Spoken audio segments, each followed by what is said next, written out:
Obioma.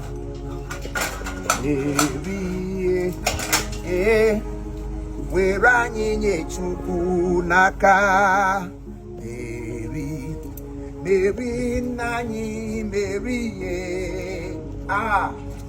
Mary nanyi oh Mary oh Wani Obioma Mary where anyị chukwu n'aka. Mary nanyi Mary Sister. Sister. Wani Obi. Jesus.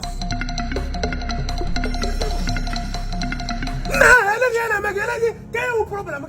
Quem é o problema? Eh? This ele with offended sister. So makane honum kije tige Jesus. Eyelenga adaka no na enwe. Eyelenga mmanwu igbakwa aja. Eyelenga okrose, eyelenga keleke. Eyelenga okonko. I have resembled the man to you that you saw me this beautiful morning singing praises unto our Creator and the Blessed Virgin Mary.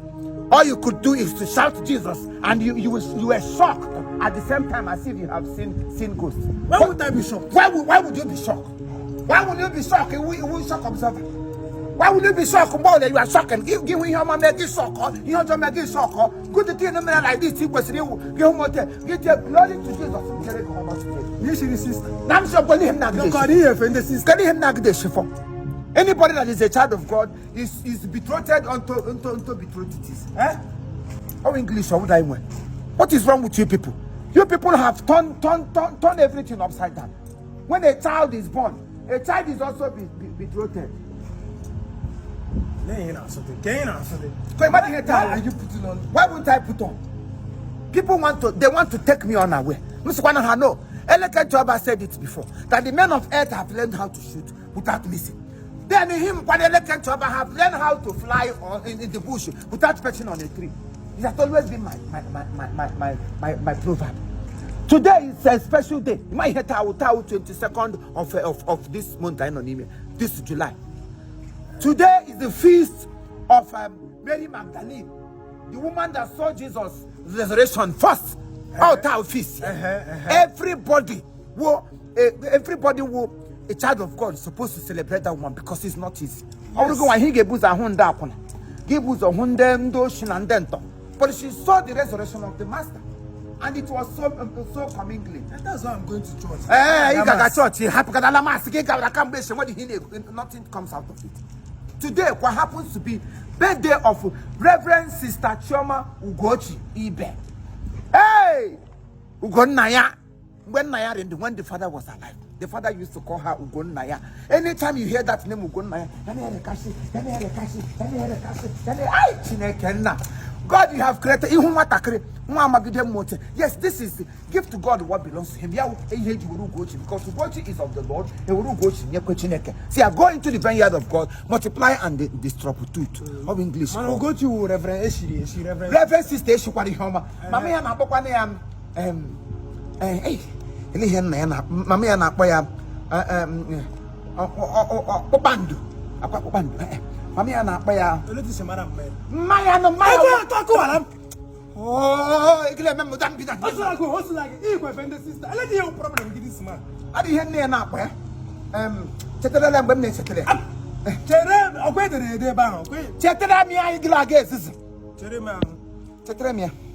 And we have man up. What's a man up where Mama? Mama, go sepalo. Aqualam. Mama wouldn't then some.